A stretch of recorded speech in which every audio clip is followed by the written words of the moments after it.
Então, boa tarde novamente. Quem está falando aqui é a Patrícia, do Fast Commerce. Todo mundo ouvindo aí direitinho? Acho que agora sim, né? Bom, então, só para recapitular aqui, para quem nunca participou, né? A gente tirou uma foto do Jean para comprovar que ele está aqui. A gente não fica com o vídeo ligado, até para, se alguém tiver numa internet não muito boa, não comprometer a performance do webinar. E vocês acompanham a apresentação pelos slides e também pelo áudio. Então, aproveitando que a gente está falando de áudio aqui, né, queria que vocês respondessem aí a nossa pesquisa rapidamente, antes da gente começar. A gente teve um probleminha no começo, mas pelo que deu para perceber aí no chat, todo mundo agora está ouvindo claramente. Então, pessoal, deve ter aí cerca de 40 minutos de apresentação. A gente deixa 20 minutos para perguntas no final. Se vocês tiverem alguma dúvida, vou pedir para vocês aguardarem aí o final da palestra, que aí a gente já coloca todas as dúvidas aí para o Jean responder.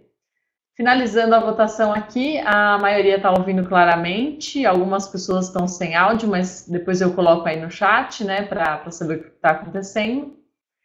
E voltando aqui, né, só para lembrá-los também, a gente está gravando a palestra e quem está participando recebe na próxima semana essa gravação junto com os slides. Se vocês quiserem compartilhar aí com alguém, ela fica disponível no nosso blog.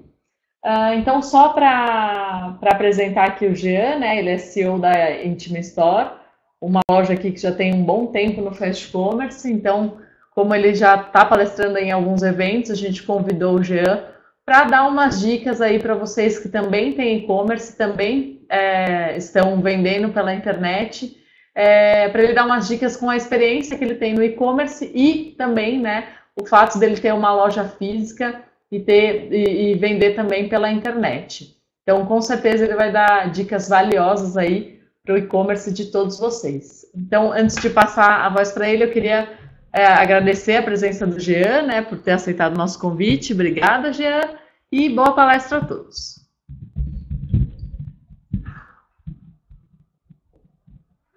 Boa tarde a todos. Obrigado, Patrícia, pelo convite. É um prazer estar aqui na Fast Commerce, compartilhar um pouquinho da nossa trajetória, né, da nossa empresa. Falar então um pouquinho de mim, me apresentar, né? Eu sou diretor da Intima Store, eu sou formado em administração de empresas, tenho especialização em gestão de varejo.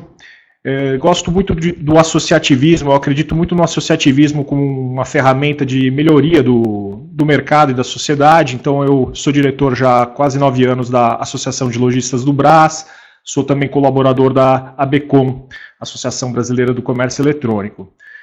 Também participo de uma startup chamada Canal do Ensino, que tem mais de 1 milhão de acessos únicos mensais. Eu convido todos a visitarem, que realmente faz aí uma outra ponte com outra ferramenta que eu acho muito importante na sociedade, que é a educação. E hoje em dia também sou professor da Com School.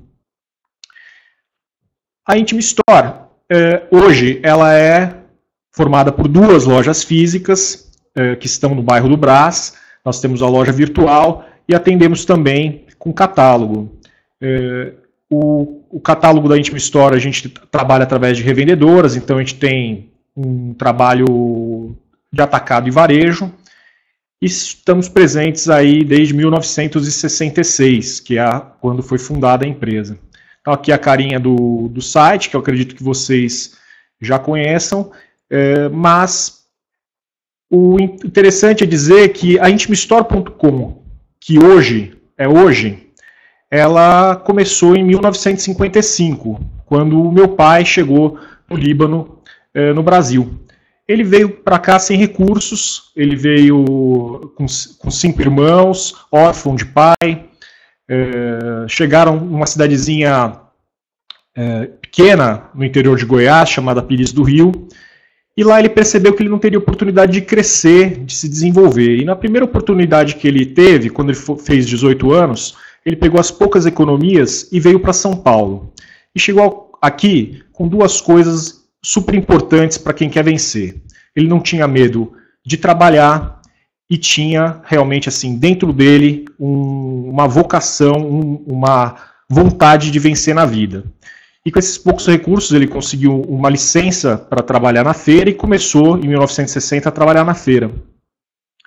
Sempre com uma qualidade no atendimento, presente na forma de lidar, né? Ele tinha duas preocupações muito grandes desde que ele começou: atender bem o cliente, fazer um atendimento diferenciado e entregar um produto também da mesma forma, diferenciado e de melhor qualidade que a concorrência.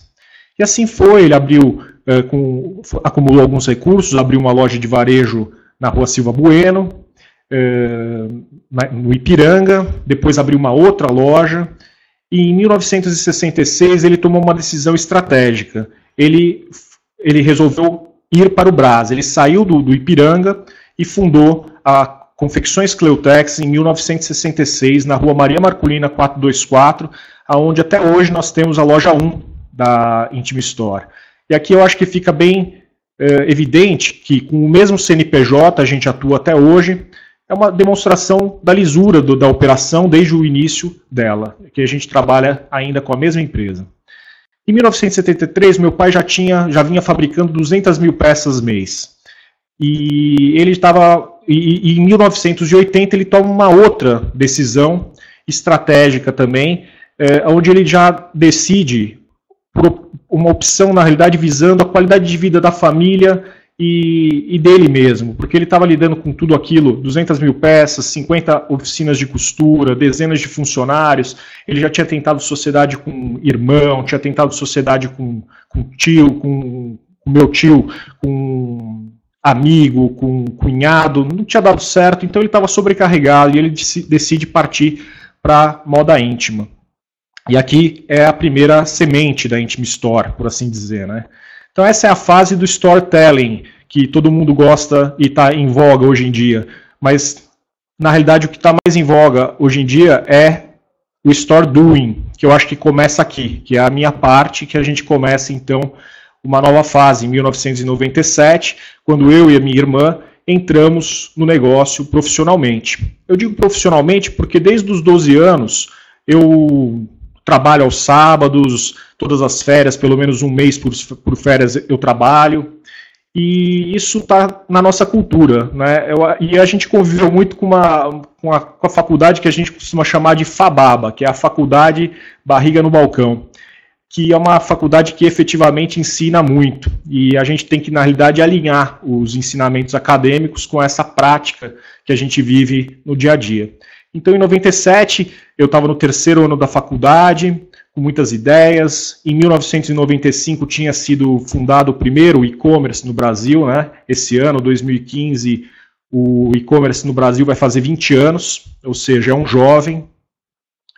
E, então, a gente querendo inovar, começar realmente uma nova fase na empresa, até porque meu pai realmente tinha reduzido bastante a empresa. Nesse ano que nós entramos, em 97, a empresa contava com 5 colaboradores na loja da Maria Marculina.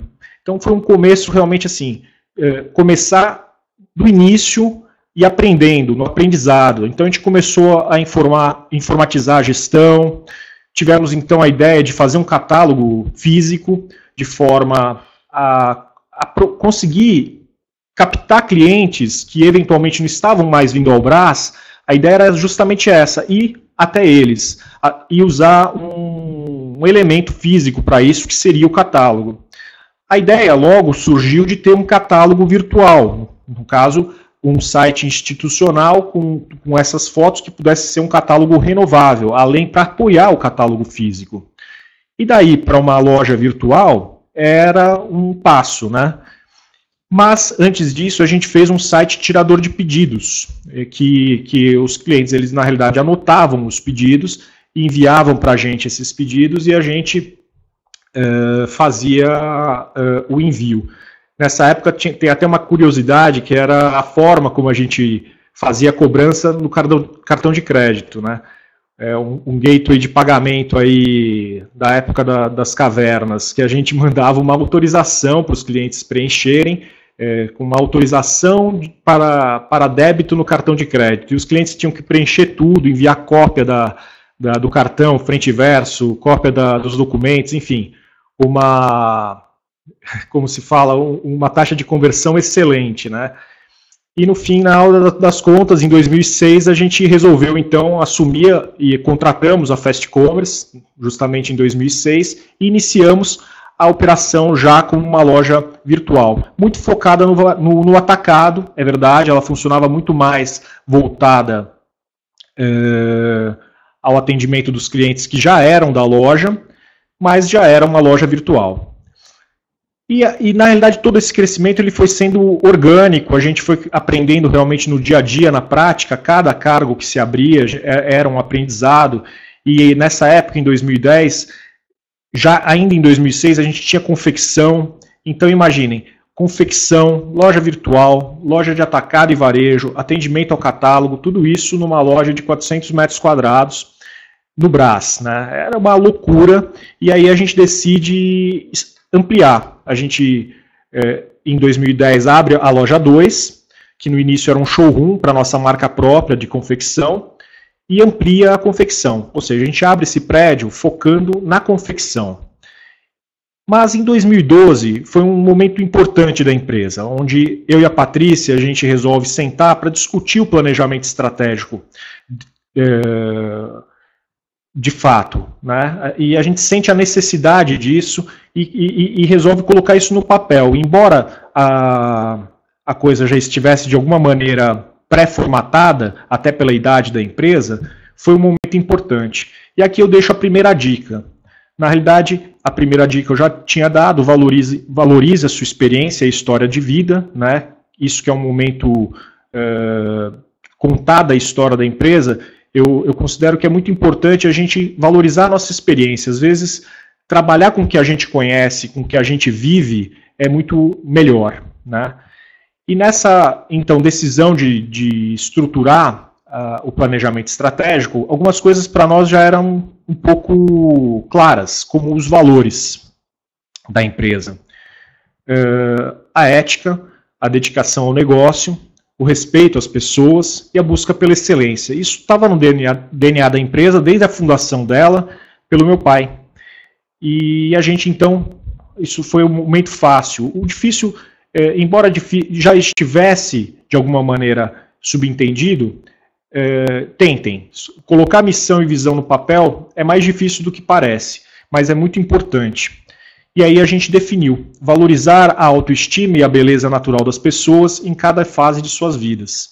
Nesse momento, ficou muito claro para a gente que a gente não estava vendendo calcinhas, sutiãs, cuecas.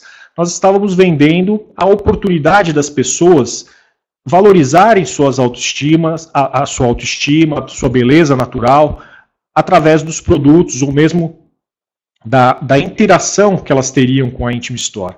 Isso passou a nortear todas as nossas ações. A missão e a visão, elas são muito importantes quando você se encontra numa encruzilhada, quando você precisa decidir para que caminho seguir.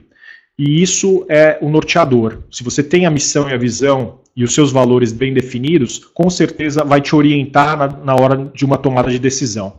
E a visão, tornar-se referência nacional no mercado de moda e beleza. Então, mais uma dica que eu deixo, defina o seu posicionamento estratégico e o público-alvo. Tudo vai fazer mais sentido. Quem quer agradar a todos, acaba não agradando ninguém. Então é preciso definir isso, o público-alvo, e ter definido a sua missão, sua visão, seus valores. Eu acho que não de uma forma careta e quadrada, até porque isso é evolutivo, mas com certeza na prática passa a ser importante. Definido, então, o nosso posicionamento estratégico, a gente teve praticamente uma visão, que o foco da empresa era o atendimento. Nada além do que atender o nosso cliente. E aí, aliado a essa visão, no caso, a definição desse foco, nós vimos todas as oportunidades que o mercado digital estava oferecendo. Ou seja, quem quer atender bem um cliente, nada melhor do que poder atendê-lo 24 horas por semana, 7 dias, 24 horas por dia, 7 dias por semana. numa ferramenta que não tem fronteiras. Até hoje, realmente, é muito comum a gente fazer pedidos e entregas internacionais, especialmente para Angola, Estados Unidos, Bolívia, Argentina. Ou seja, o site, a loja virtual, ela te dá uma expansão, uma visão global. Você consegue realmente interagir com o mundo inteiro. Um mercado nascente, em alto crescimento, né? Um mercado que está crescendo a taxas superiores a 20% ao ano, em época, numa era Dilma, que a gente está aí apresentando taxas que vamos ter recessão, e uma tendência de universalização de acesso. É bacana de ver, né? A bisavó dos meus filhos, na realidade, a avó da minha esposa, ela tem mais de 80 anos, quase 90 anos, mora em Capivari, é viúva, mas todo dia está lá no Facebook, curtindo as fotos da família, as fotos dos netos, dos bisnetos, numa demonstração de que é questão de tempo para que a universalização ao mercado digital seja realizada, né? Visto isso, nós tomamos uma decisão estratégica, isso tudo em 2012. Decidimos focar no e-commerce, ampliando as instalações e os investimentos na infraestrutura e encerramos a confecção. Então a gente pegou a loja 2, percebemos que na realidade com a confecção nós não estávamos exercendo a nossa visão, que era justamente o atendimento aos clientes, e sim estávamos administrando uma cadeia produtiva que não estava trazendo retorno para a empresa e decidimos focar no e-commerce. E isso foi muito importante também, esse momento para a loja virtual especialmente foi decisivo na história da Intime Store. Então aqui deixo mais uma dica, defina os fundamentos do seu negócio, defina o que é importante para o seu negócio. E baseado nisso, né, até uma dica que eu li num livro do Roberto Chiniachik, que ele trata justamente da questão dos fundamentos. Tudo na vida que se faz tem fundamentos. Um esporte tem fundamentos, tocar um instrumento musical, qualquer tipo de atividade tem fundamento. E não é diferente com os negócios, né? E é importante definir quais são os fundamentos para poder realmente se desenvolver e prosperar. E aí, então, nós definimos 5 fundamentos, sendo o primeiro focar na fidelização dos clientes. Nós temos um esforço contínuo no atendimento e na fidelização dos clientes. Para nós é muito mais importante fidelizar um cliente do que ganhar um novo cliente. E para isso a gente faz todo o negócio rodar em torno disso. Isso traz realmente, hoje a gente tem essa taxa de satisfação acima de 99% e temos taxas de conversão muito acima do mercado. Como eu sou professor e pesquiso muito o mercado, eu posso dizer. E foi interessante, a gente iniciou também no Ibit e com 6 meses de selo a gente já chegou ao selo ouro. Eu diria que nós não somos diamante só porque não atingimos ainda o número de vendas necessário, mas vamos chegar lá, estamos correndo atrás disso. E o Reclame Aqui também é uma história bem interessante, porque isso aconteceu há uns 2 anos atrás, a gente teve a primeira reclamação, nós nunca tínhamos tido uma reclamação no Reclame Aqui e veio a primeira reclamação. E em princípio a gente teve até a ideia de tentar evitar que aquela reclamação entrasse. Mas eu defendi que não, que a gente tinha que deixar aquela reclamação entrar, porque nós precisávamos existir no Reclame Aqui. A gente não existia, as pessoas pesquisavam o Intime Store e não tinha reclamação. E deixamos, fizemos a solução da reclamação, o cliente avaliou super bem a gente, continua sendo nosso cliente até hoje, e depois disso tivemos mais uma reclamação e nunca mais tivemos. Faz mais de 2 anos que nós não temos reclamação no Reclame Aqui, fica lá sem índice, também acho uma injustiça, né? A gente atende milhares de pedidos por mês, mas não temos reclamação, então fica sem índice. Mas melhor assim do que com um monte de reclamação. Mas isso demonstra que realmente a gente tem um foco muito grande. A gente também desenvolveu um sistema de pesquisa de satisfação com os nossos clientes, que todo pedido, depois a gente envia uma pesquisa pedindo a satisfação.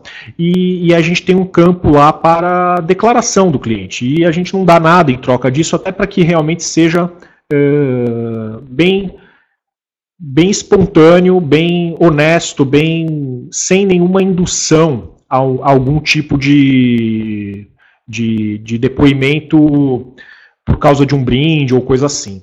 E a gente realmente fica muito satisfeito. Lá no nosso mural de depoimentos, nós temos declarações extremamente gratificantes, né? E eu até uso bastante esse mural de depoimentos para uma técnica de motivação da nossa equipe. Sempre que eu vejo alguém assim meio de cabisbaixo, meio tristonho, eu pego e falo, vai dar uma lida lá no nosso mural de depoimentos e vê se você se anima, porque se aquilo não te animar, eu acho que você está no ramo errado. E olha que tem funcionado. O segundo fundamento é a questão da escolha do produto certo para vender. Então não adianta nada você ter o melhor atendimento do mundo, com tapete vermelho, o melhor marketing, fazer a melhor captação, ter dinheiro a dar com pau. Não vai adiantar se você não tiver o produto certo para vender. O cliente simplesmente vai falar, olha, vocês são muito gentis, mas eu não vou comprar com vocês porque vocês não têm o que eu quero comprar, né? Então, realmente, isso é um ponto que tem que ser muito trabalhado pelos empresários, pelos empreendedores, de visitar o seu setor, né? De estar presente, de conhecer, de visitar as feiras, de ter todas as newsletters do ramo assinadas, conhecer muito bem e visitar os fornecedores, criar redes de relacionamento e pesquisar sites de concorrentes para ver se tem coisas novas que precisam ser oferecidas. Então esse fundamento também é fundamental. Em terceiro lugar, o investimento constante em TI e infraestrutura. A gente procura realmente, e isso ao longo desses 9 anos, desde que a gente contratou, na realidade, a própria contratação da Fast Commerce foi um momento dessa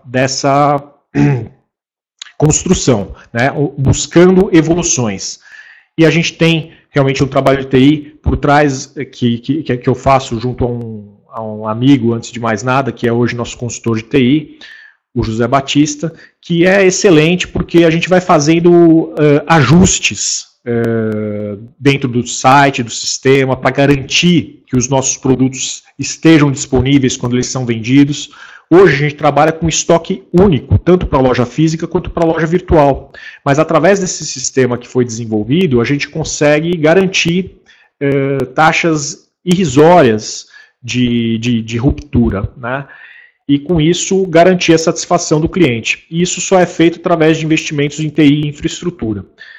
De uma certa maneira, quanto mais você consegue automatizar os processos, melhor também se torna a eficiência. E aqui também cabe uma máxima que a gente tem para o nosso negócio, que é não abrir frentes que não possamos enfrentar. A gente prefere esperar o momento onde a empresa esteja mais preparada para assumir, do que entrar, de repente, em algo que a gente não possa fazer com excelência.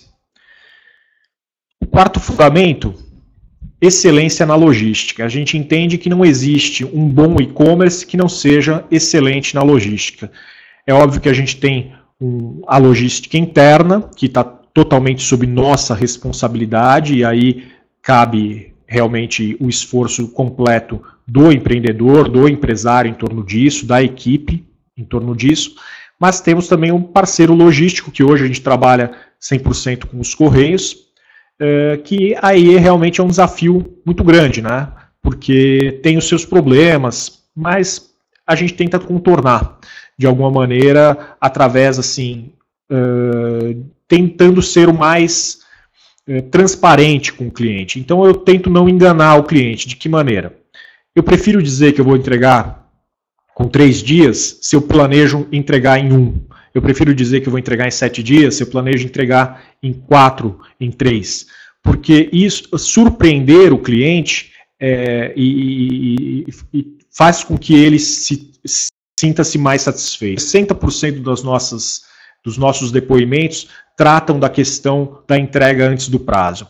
Eu posso perder alguma venda por não fazendo a entrega, quer dizer, não estar prometendo a entrega mais rápida? Pode ser, se o cliente tiver muita pressa em receber. Recentemente nós tivemos que cancelar o serviço de Sedex 10 justamente pela instabilidade do sistema de correios, que mudavam os CEPs a toda hora e o web service toda hora fora do ar. Quer dizer, se eu não posso garantir que eu vou fazer essa entrega antes das 10 horas do dia seguinte, é melhor não oferecer. E aí a gente teve que voltar atrás. Questão logística é essencial para o e-commerce dar certo. E eu deixei por último o quinto fundamento, mas ele com certeza é o mais importante. É ter por trás da empresa uma equipe preparada e comprometida. Aqui a gente tem cerca de metade da equipe, não deu para colocar todo mundo nessa foto, mas a gente trabalha muito com a questão da formação. Aqui tem até alguns episódios muito legais, né? O André, ele hoje é nosso colaborador.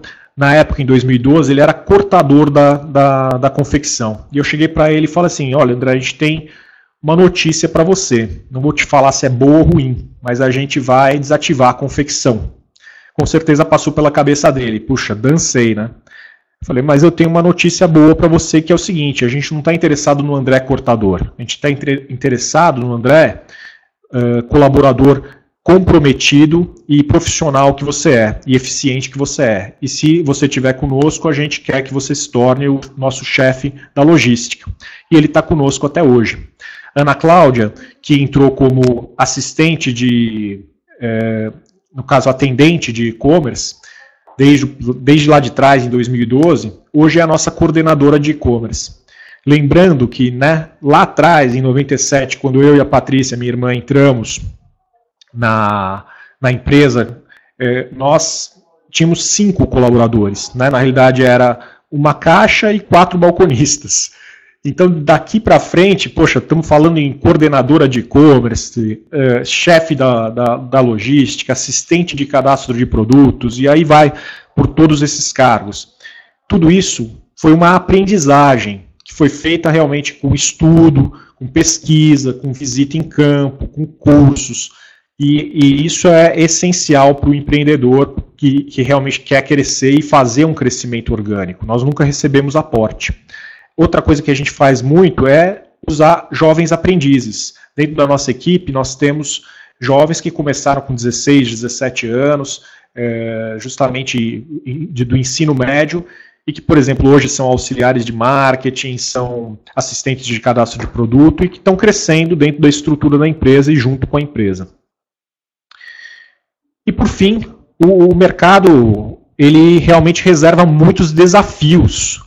E é importante que o empreendedor não encare esses desafios como bloqueios. Eu gosto muito dessa foto porque ela mostra o conceito do livro O Oceano Azul, né, a estratégia do Oceano Azul, onde a gente não pode ficar conformado em estar num oceano cheio de tubarões que se matam e transformam em oceano vermelho. Nós precisamos buscar um oceano azul, onde não hajam tubarões e onde você possa nadar e prosperar. Da mesma forma que na foto, onde o peixinho está tentando sair do aquário lotado e ir para um aquário onde ele possa nadar sozinho. Ou seja, cada desafio ele apresenta uma oportunidade, e é assim que os empreendedores têm que ver. E daqui para frente, muitos serão os desafios. A questão do Omnichannel é uma característica de mercado que veio para ficar.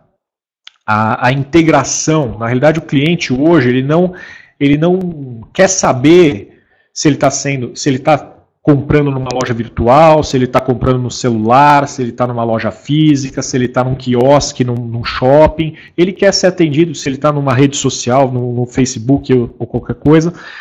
Ele quer ser atendido e pronto. Né? Ah, não, mas eu sou pure player, eu só tenho loja virtual. Não faz diferença, porque você vai estar no celular dele, você vai estar nas redes sociais, você vai estar presente no Google.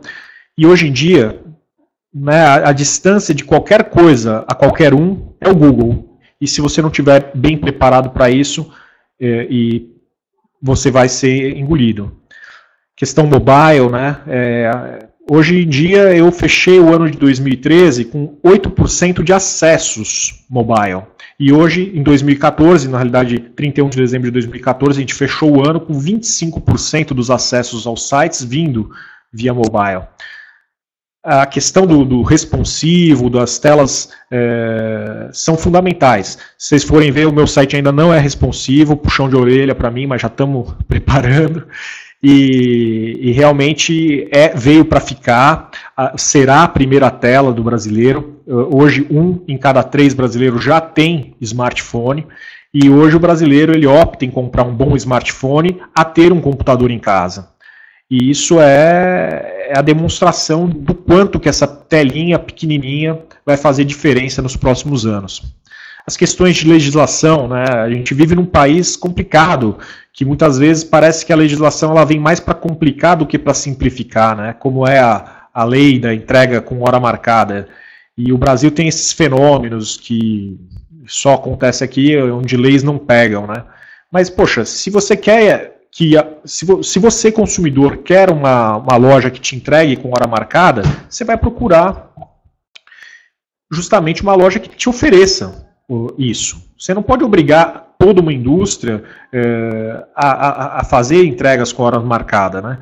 E para isso entra muito também a questão e influência das associações, e a importância do mercado se organizar em torno de associações para que elas possam defender os interesses do mercado. Questão da concorrência, né? 18% do mercado nacional de e-commerce já é de sites chineses. É uma loucura, né? Se você for parar para pensar nisso. Então isso também exige uma defesa, porque aqui também entra uma questão de concorrência desleal, onde eles não estão recolhendo impostos e estão com os preços menores, né? Então o mercado ele precisa se organizar em torno disso. E o empresário em si, ele também, o empreendedor, ele tem que buscar oportunidades dentro desses cenários. E hoje em dia, o custo fixo de uma loja virtual é muito alto. A loja virtual, na realidade, ela tem uma máxima que diz o seguinte, que o profissional de e-commerce se torna um profissional de e-commerce quando ele descobre que o Magento não é gratuito. E é a mais pura realidade. Hoje em dia não existe almoço de graça. E tudo que pode parecer muito barato no início para começar uma operação, e de fato se torna muito caro na medida que você estrutura uma operação. O marketing está cada vez mais caro, os custos de gestão, pessoal, ERP, estoque, são grandes preocupações que o empreendedor tem que ter daqui para frente. Marketing especialmente, porque muitas vezes também é uma ilusão comprar o marketing a preços extremamente elevados, onde a sua operação não vai ter lucratividade nenhuma, não vai fechar a conta. E aqui é importante também ressaltar a importância que o pequeno empresário, o empreendedor, tem que destacar entre uma empresa como uma Dafit, Netshoes, que tem aporte de milhões e milhões de reais para justamente ganhar market share, e o nosso mundo real, onde nós precisamos ter lucratividade no fim do mês para a nossa própria subsistência. Então, aqui vai mais um cuidado com relação a essa questão, que é justamente definir o investimento inicial e o capital de giro da operação, porque muitas vezes a gente se entusiasma muito no início, contrata uma plataforma muito cara, contrata um ERP muito caro, faz grandes investimentos em infraestrutura, contrata pessoal, faz grandes compras e esquece que precisa de dinheiro para gerir o negócio. O ideal é que haja capital de giro suficiente para gerir pelo menos 2 anos de negócio, que é o tempo médio que uma empresa atinge a maturidade e é capaz de fazer a sua própria geração de capital de giro.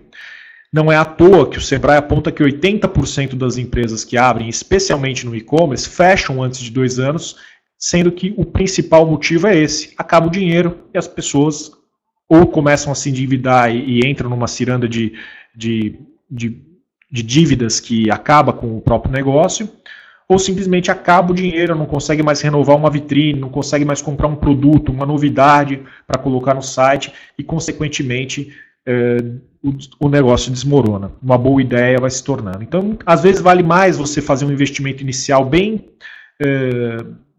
econômico, reduzir mesmo, fazer uma economia no início para poder ter capital de giro para gerir o negócio por pelo menos, no mínimo, por 6 meses, para que você possa, lá no fim de 6 meses, ver se esse negócio está prosperando ou não.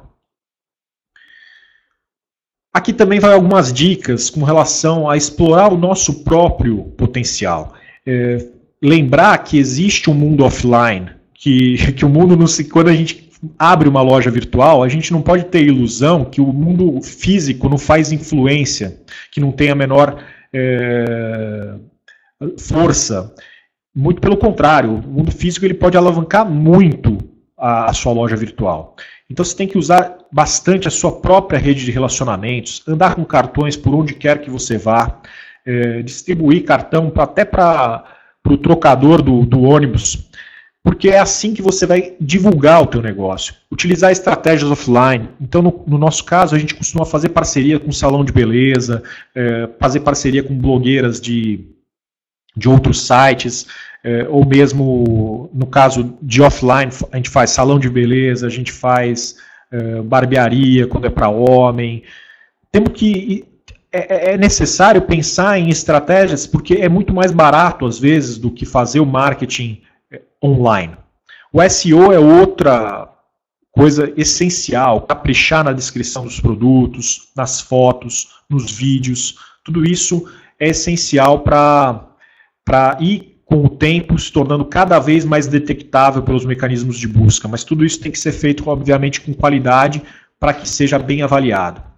Ter o seu próprio blog, para que com isso você possa colocar seu conteúdo, falar sobre as coisas de interesse dos seus clientes e, ao mesmo tempo, também fazer parcerias com blogs afiliados.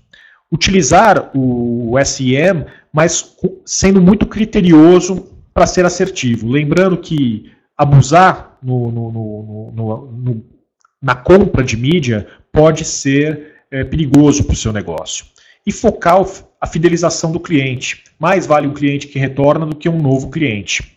E para isso o e-mail marketing bem construído, o máximo possível segmentado é essencial.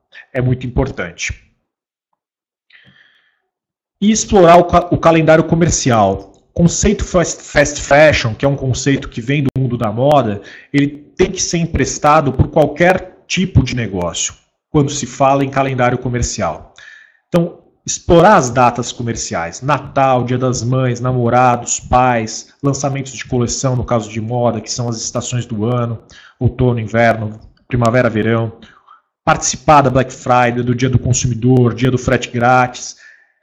Quando não tem nada, criar gaps, fazer, como nós fazemos de vez em quando, a semana da cueca, a semana da camisola, porque é necessário. O conceito fast fashion, ele nada mais é do que o cliente, ele sabe que toda semana que ele for vão ter novidades na loja e que se ele não comprar aquela peça, não vai ter reposição. Na semana seguinte pode ser que aquela peça já acabou.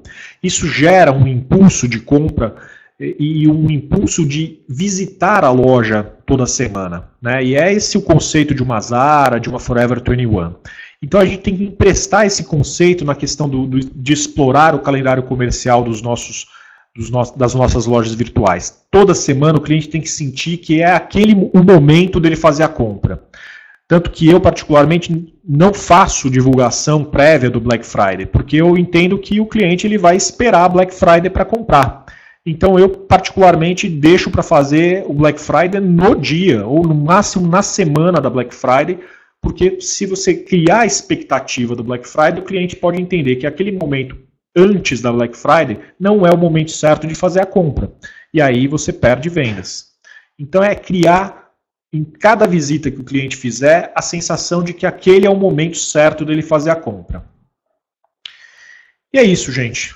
Eu espero ter cumprido com o tempo. Acho que eu fui bem pontual, né? E fico aberto, então, a perguntas e respostas. Bom, pessoal, só antes de mudar a tela aqui, eu vou cortar o áudio rapidinho só para explicar para o Jean como funciona. Então, 1 minutinho com o áudio cortado e aí a gente já volta com as perguntas.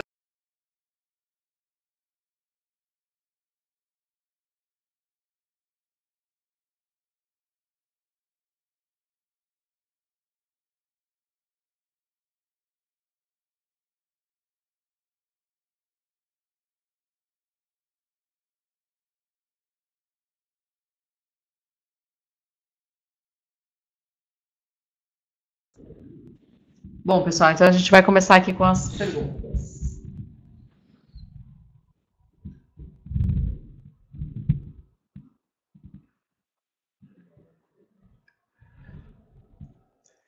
Então a Mariana está perguntando o que eu indico para escolher o produto certo para vender. Pesquisa?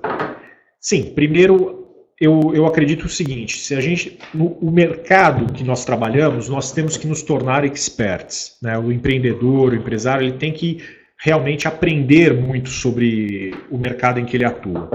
E para isso, visitar feiras, participar do mercado, conhecer fornecedores, visitar polos de lojas físicas.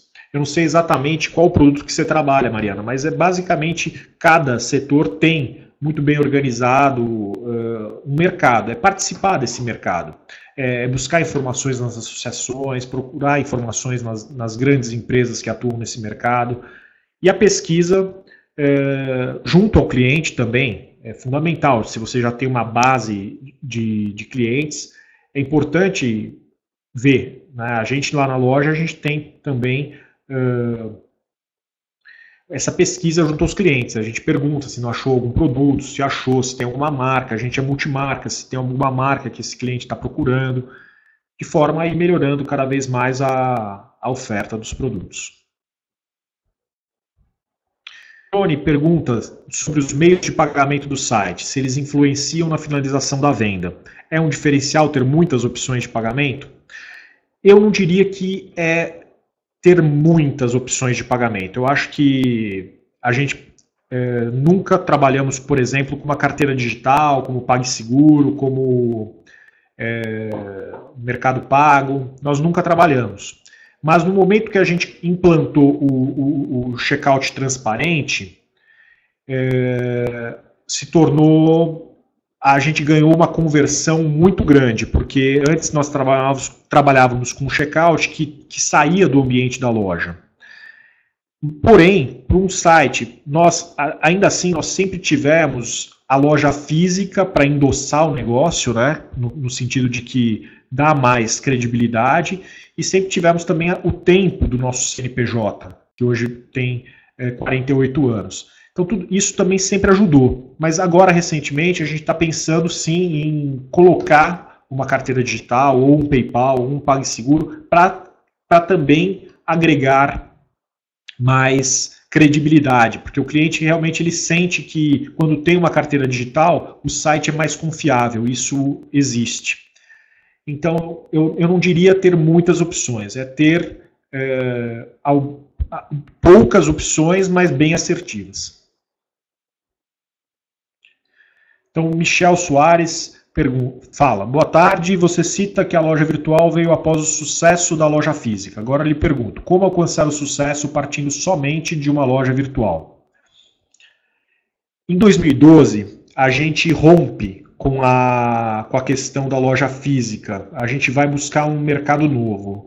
A gente, na realidade, até 2012, a gente atuava estritamente com o atacado e buscando dar um suporte para os nossos clientes. E em 2012, então, a gente resolve entrar para o varejo. A gente passa, então, a fazer um atendimento focado no cliente final, e para nós isso foi um mercado novo, né? Uma loja virtual, ela tem tudo isso. Não vou falar que é fácil, porque não é. Também não quero que desanime, porque, de fato, você precisa ter muita dedicação e estruturar a sua operação para dar certo. Para dar certo, precisa transparecer credibilidade, e isso é uma vantagem do e-commerce. Você consegue fazer com que o seu site pareça um site de uma empresa antiga no mercado, se você usar os elementos certos, né? Então tem que trazer credibilidade para o teu ambiente virtual, tem que ter um telefone, tem que citar um endereço.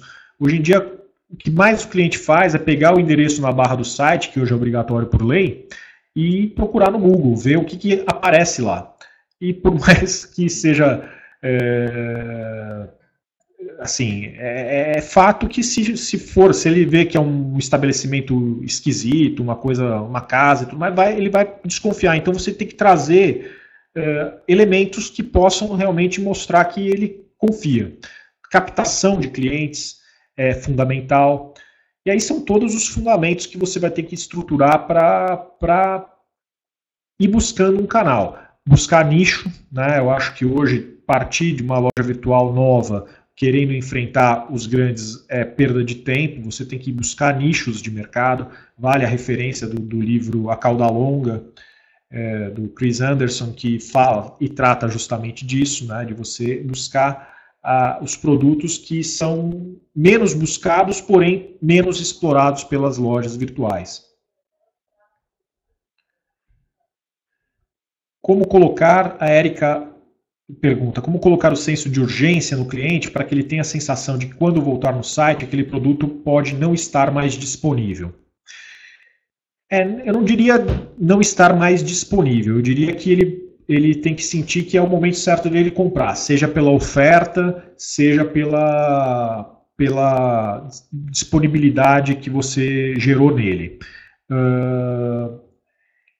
Eu acho que aqui a gente se preocupa muito com isso. A gente também busca não ter campanhas de promoção ou liquidação infindáveis. Precisa dar uns breaks, assim, tipo, precisa dar umas paradas para que o cliente efetivamente sinta que as promoções são reais. Porque o cliente hoje não é bobo, ele pesquisa, ele visita, às vezes ele demora um mês para tomar a decisão de compra. Então, também não é simples, mas é muito teste, né? Você tem que ir fazendo testes e colocando o produto em promoção, colocar no banner, ir fazendo um giro. Às vezes o produto, sem mexer o preço, você consegue através de um anúncio, priorizando, vamos dizer, o banner principal do site, você pode dar uma sensação de que aquele produto está promocional naquele dia e que ele vai sair da promoção, então eu preciso comprar hoje. Né, embora você nem tenha mexido. E você também não está falando, você não está sendo desleal, você não está falando que aquele produto está em promoção, mas ele está sendo promovido. Então é fazer vários testes. É isso que eu também acho que vale muito a pena. O Júlio pergunta como fazer para trabalhar com preços diferentes entre o virtual e o físico. Aqui, assim, a questão do Omnichannel, ele contrariaria isso, né? Na realidade, ele falaria o seguinte, não, você tem que ter o mesmo preço, ter políticas iguais. Isso faz sentido, sim, para empresas grandes. Mas uma empresa pequena, ela precisa ter lucratividade para sobreviver, né? E eu acho que esse talvez seja o mais importante. Até porque se você não tiver lucratividade e eventualmente trabalhar preços diferentes e trabalhar preços iguais e isso ser danoso. Eu venho do Brasa, eu trabalho no Brasa, a gente tem loja no Brasa. Então imagina, como que eu posso fazer? O Brasa é uma concorrência, eu concorro com pessoas que eventualmente não estão dentro das mesmas regras do jogo, né, em questões fiscais ou mesmo em questões de estrutura física. Então eu não posso aumentar tanto o preço. Já no virtual eu tenho toda uma estrutura de custos muito elevada. Então não dá para você trabalhar com os mesmos preços. Você tem que ter estratégias diferentes. E aí ter uma política clara. A gente, na realidade, divulga no nosso site que os nossos preços da loja física são sim inferiores, porque é um incentivo para que ele venha nos visitar. E levando em consideração que pela loja virtual ele não tem as mesmas despesas de trânsito para vir até a loja física. Vamos dizer, para vir à loja física o cliente precisa pegar um carro no mínimo ou vir de ônibus. Tem um custo relacionado a visitar a loja física. Então a gente usa esse argumento. Para vir à loja física você tem um custo e, portanto, a gente tem o preço inferior para você por causa disso. A Sabrina pergunta como nós fazemos as trocas. A gente faz as trocas dentro da lei, da lei do arrependimento de 7 dias. Né? A primeira troca a gente faz gratuita. E a gente usa também, a gente incentiva a troca nas lojas, até porque você trazer um cliente para a loja física. Então a nossa política de trocas basicamente é o seguinte: até 7 dias de arrependimento a gente faz com custo por nossa conta, até 30 dias a gente faz pela loja virtual, porém com custos correndo por conta do cliente, e até 60 dias o cliente pode vir na loja física fazer a troca sem custo.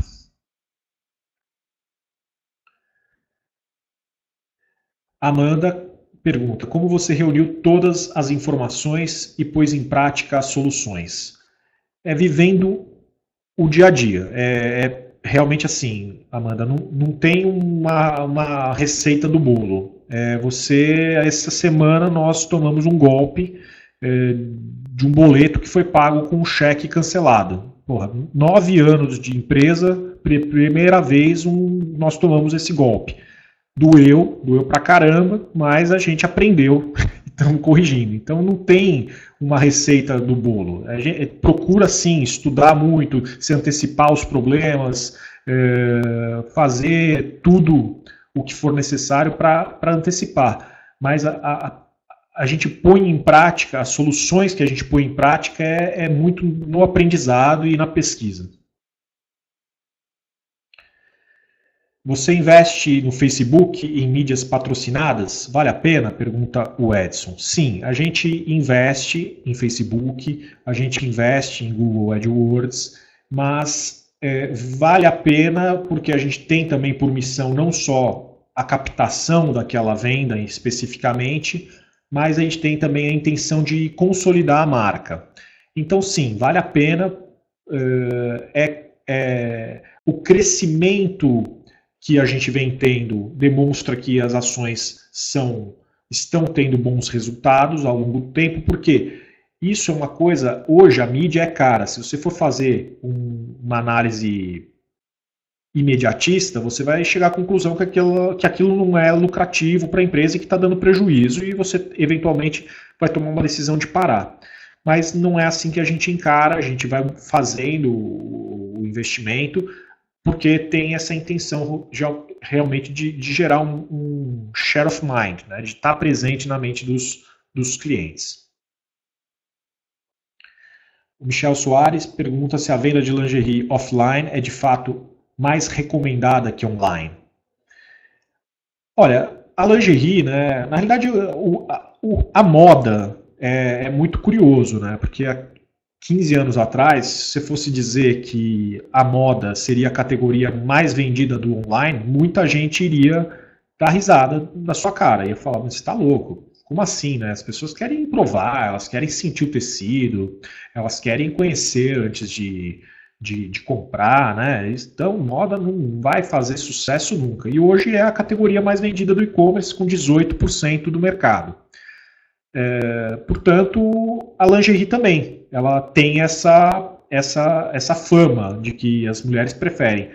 Mas hoje a lei do arrependimento, ela até contribuiu com isso, porque as pessoas, na medida que elas sentem confiança, hoje ainda existe até um certo preconceito, tem muita gente que não gosta de fazer a troca, não gosta de usar o direito de arrependimento, até por preguiça e tudo mais, mas isso tem cada vez mais sido desmistificado, porque o profissional de e-commerce, na realidade, o profissionalismo do mercado de e-commerce hoje é muito grande, é muito até tranquilo para uma pessoa saber se a loja é séria ou não, né? E com isso, o número de lojas sérias cada vez maior tem tornado muito tranquila essa questão. A gente evita, obviamente, as peças íntimas de fazer trocas em caso de peças com calcinha, né, especialmente, por questões de higiene. Mas a gente tem conseguido crescer e isso tem sido satisfatório para a gente. A Rosana Moraes pergunta: o melhor é produzir para vender ou buscar um produto para revender?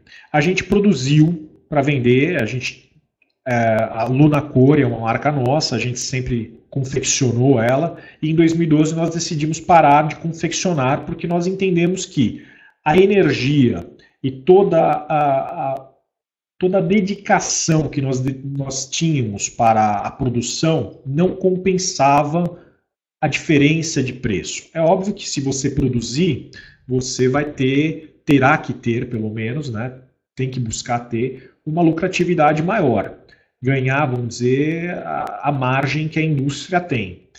Mas essa margem para nós não valeu a pena, porque nós entendemos, vamos dizer, a energia que hoje a gente se dedica para fazer um atendimento cada vez melhor, para pesquisar um produto cada vez melhor, para buscar parceiros para produzir para a gente sob nossa orientação, Acho que isso foi mais importante do que estar lá correndo atrás de oficina de costura, recebendo às vezes 20% da produção com um defeito, tendo um problema na estamparia, sabe? Tudo isso eu acho que tirava muito a nossa energia e desfocava até o que era mais importante para nós.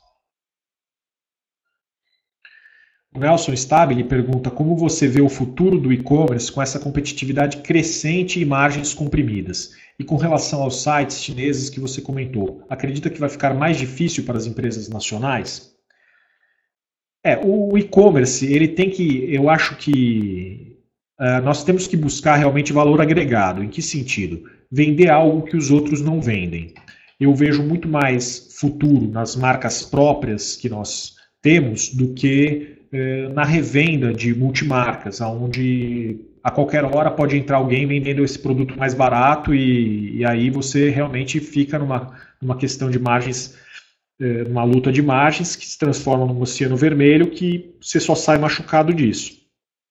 Então, eu acredito que você tem que agregar valor ao seu produto, ter um produto diferenciado, ter ideias fora da caixa, atuando de uma maneira que outros não atuam, né, para fugir dessa concorrência. Isso que é o fato. Com relação aos sites chineses, eu acredito que é muito importante a indústria, no caso o mercado nacional de e-commerce, brigar para se defender. É questão de se unir para se defender. Ou o governo baixa os impostos do mercado nacional para que a gente possa brigar de igual para igual, ou ele tem que taxar da mesma maneira que taxa o mercado nacional, que está chegando de fora.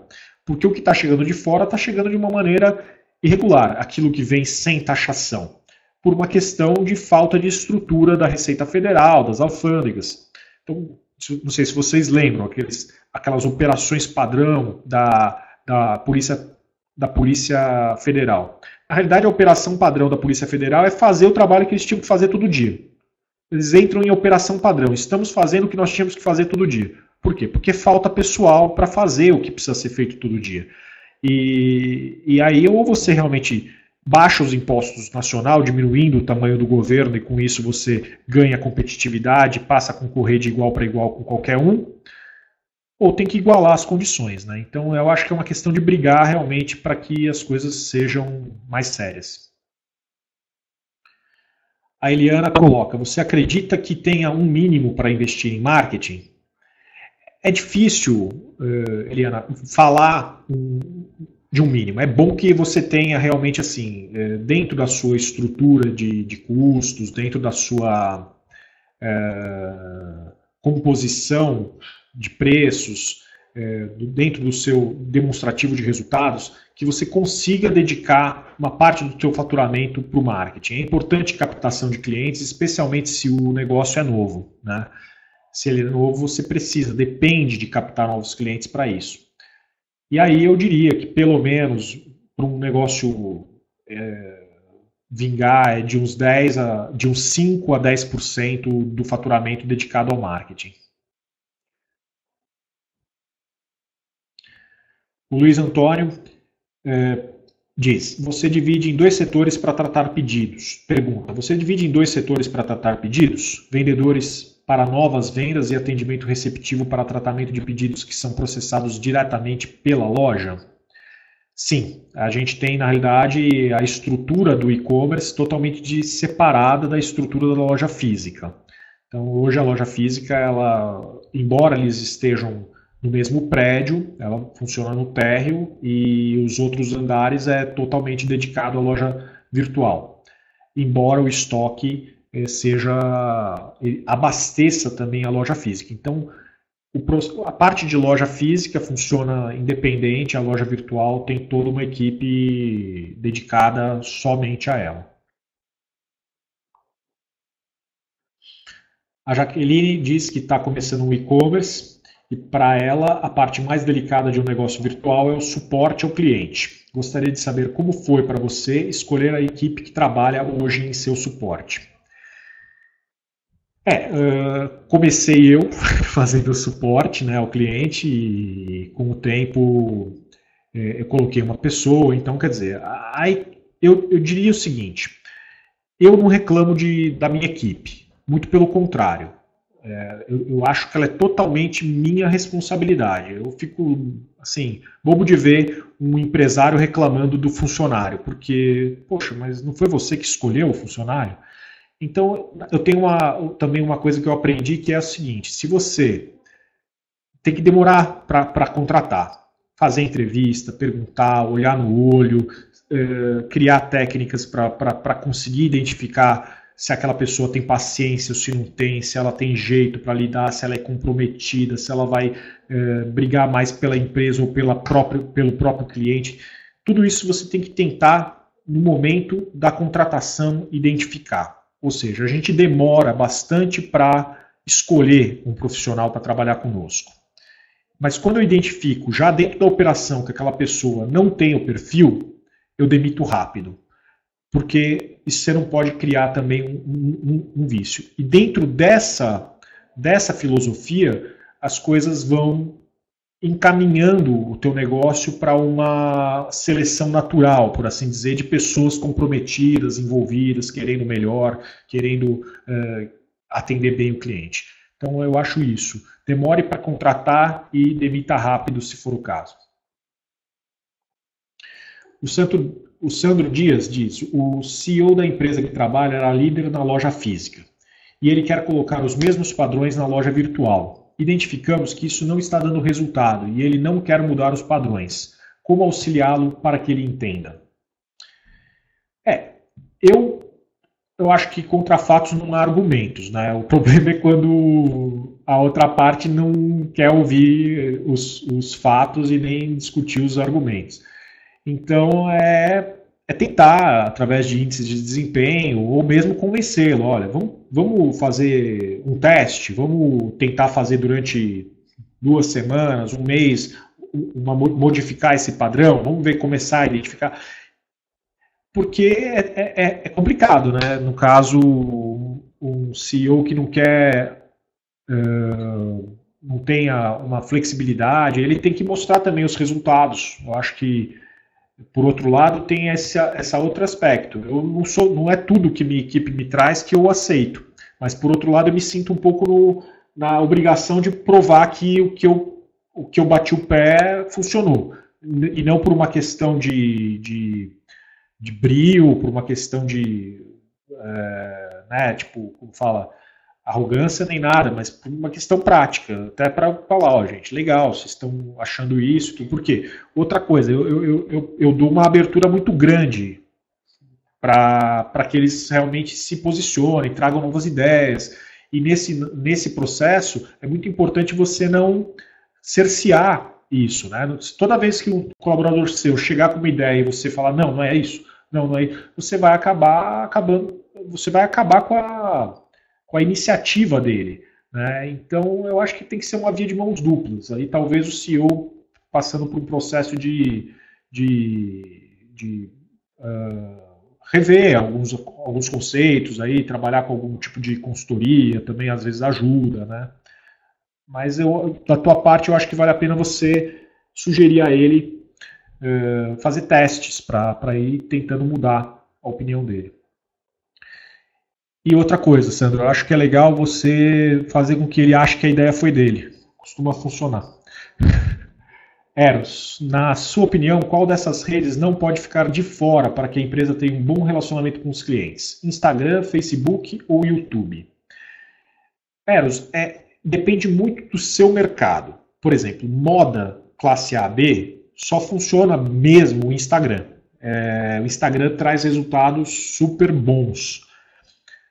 Moda mais popular, o Facebook vai bem, já funciona melhor. Por exemplo, para mim, onde o nosso público-alvo é classe B e C, especialmente a C, eu trabalho muito mais o Facebook do que o Instagram.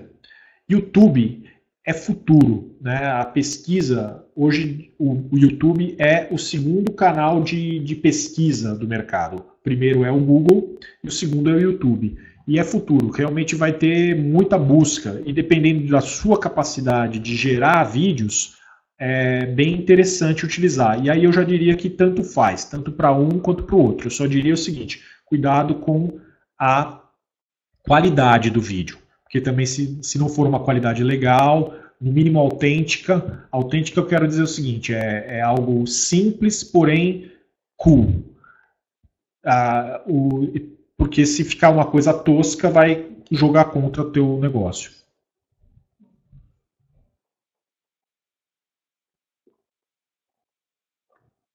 Amanda, vocês já pensaram em o cliente retirar o pedido feito pela internet na loja física? Sim, a gente tem essa opção dentre as opções de frete. O cliente ele pode escolher retirar na loja física o pedido.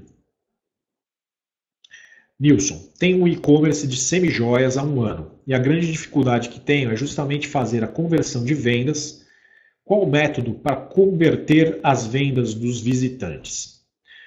Recentemente, normalmente a boleto e depósito bancário tem uma taxa de conversão inferior ao cartão de crédito. O cartão de crédito, por ser mais imediato, né, a pessoa já coloca, já faz o processamento, então as taxas de conversão de cartão de crédito são mais elevadas.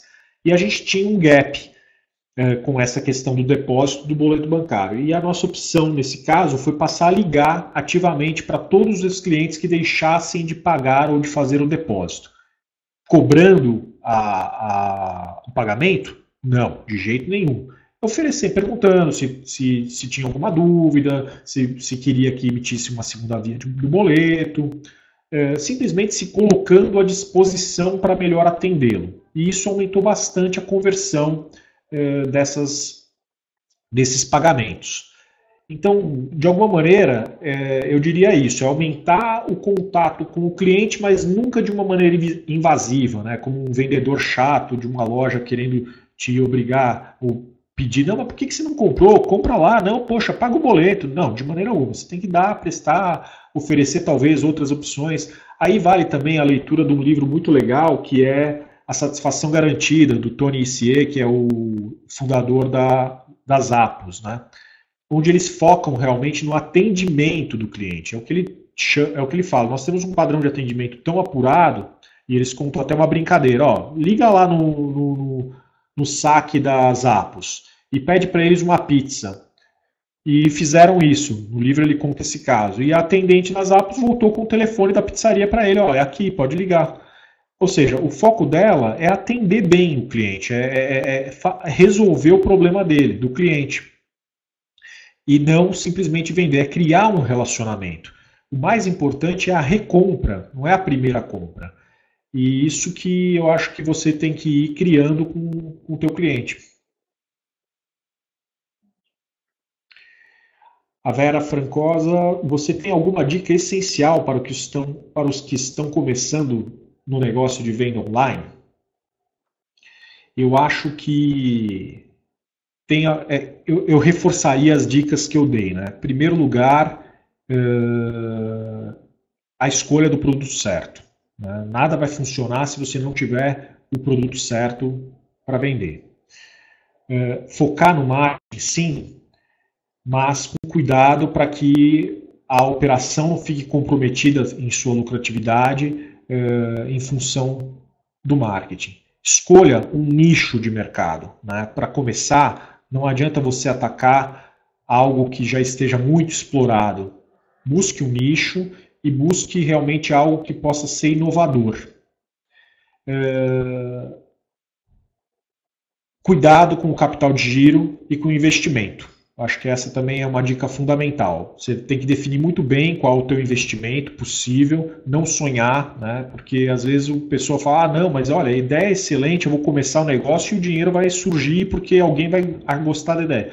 Não, é melhor prospectar, às vezes é melhor não iniciar uma operação, porque às vezes 2, 3, 4 meses de operação é o suficiente para secar a sua fonte e com isso você perder toda a estrutura que você sonhou em montar.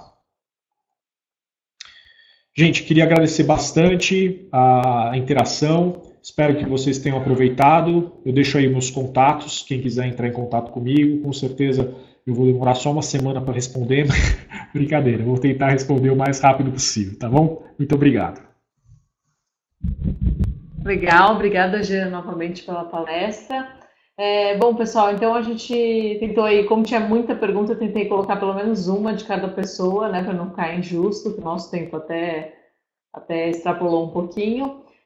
Mas na semana que vem, então, vocês recebem a gravação. Quem quiser assistir de novo, compartilhar com alguém, já vai estar disponível o vídeo e a apresentação. Então, obrigada pela participação de todos, pessoal, e bom feriado, boa Páscoa aí para todo mundo.